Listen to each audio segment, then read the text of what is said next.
Hello mga langga! Ayan, good evening po sa inyong lahat. Ngayon ay magluluto po ako ng pagkain para may baon ang mister ko tomorrow. Calves cutlet. Ito siya guys, dalawang calves, malalaking calves cutlet. Ayan. Na-marinate ko na yan siya sa asin at saka sa paminta. So, iba-browning natin both side muna to.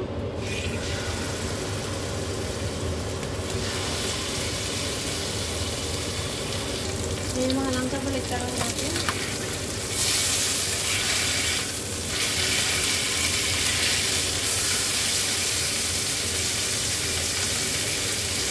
So, yung mga langka, lagyan natin ng onion.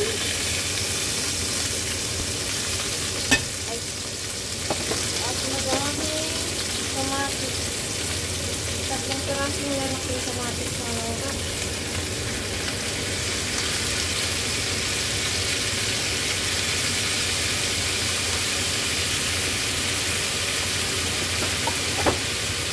Takpan natin. So, yung mga langka. Ilagay ko na yung carrots at patatas ko.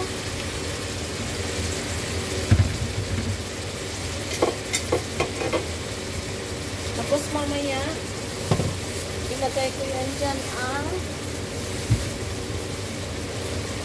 pakarami ko Blumenkohl or cauliflower. Galing yan sa restaurant mga guys. Tapos sa restaurant, diba? Ayan. Dinala ko yung leftover na Blumenkohl galing sa restaurant.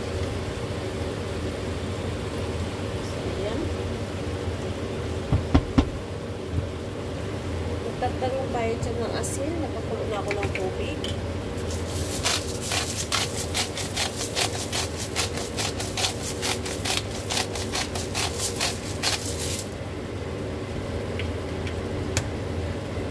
At pag nagdagdag na rin ang paminta.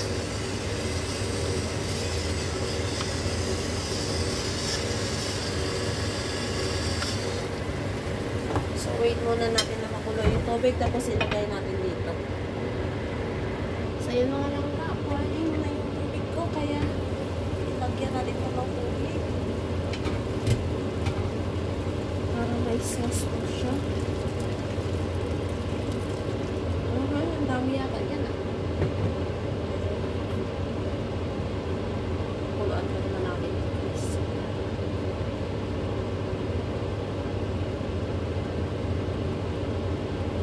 Maglagay tayo dyan mamaya ng soya para may kining sauce tayo. Lagay na nga siguro. Ayan na. Sandali. Ito dalawang kutsara lang siguro lagay natin guys. Soya ito ng asawa ko guys. Masarap ito. Ang lagay sa ano. Ang tikining sa sauce.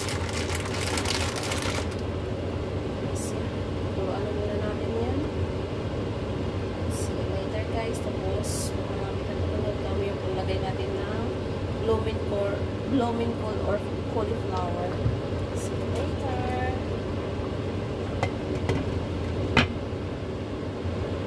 So, ayan mga langga.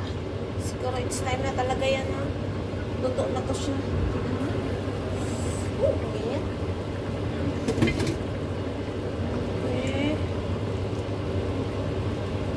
Yung sauce hindi pa siya kining, pero okay lang siya guys. Mabuti nga yan maraming sauce.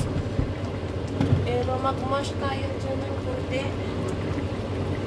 Potatoes.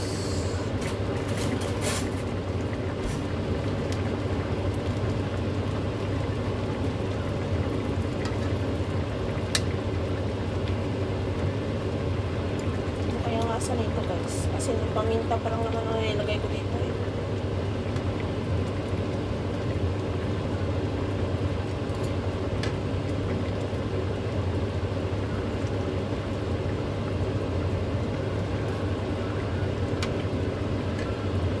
Pares na sa tinapay ng Mr. Bukas. Ayos na yan. Hindi ako ako magluto ng kanin guys. Kasi may potatoes na rin ito eh. Depende sa kanya kung gusto nyo i-partner ito sa tinapay. Try natin guys.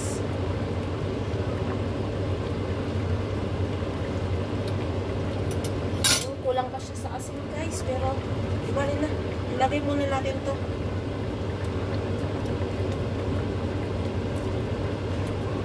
Rosenkohl yan guys. Rosenkohl. Blumenkohl or cauliflower. So, pakuluan na natin ng around 5 minutes. Kulang pa yan sa asin guys. Tika. Lagay tayo ng asin dyan. Para mas lalong sasarap. Asin lang. Okay na yan siya.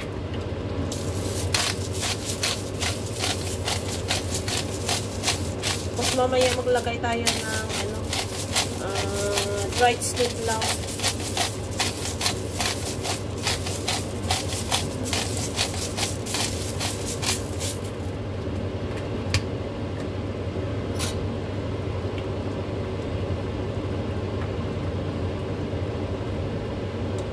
See you later guys.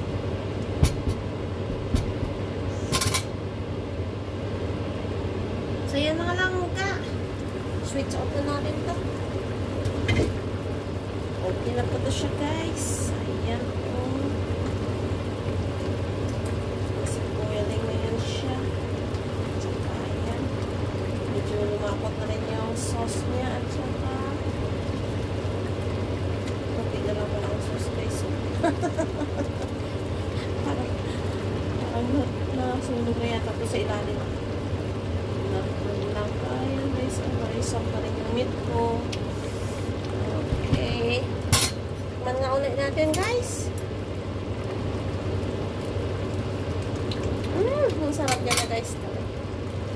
Lumabas na lahat yung lasa niya guys. So lagi, ito yung sinasabi ko sa inyo na dried sweet lang.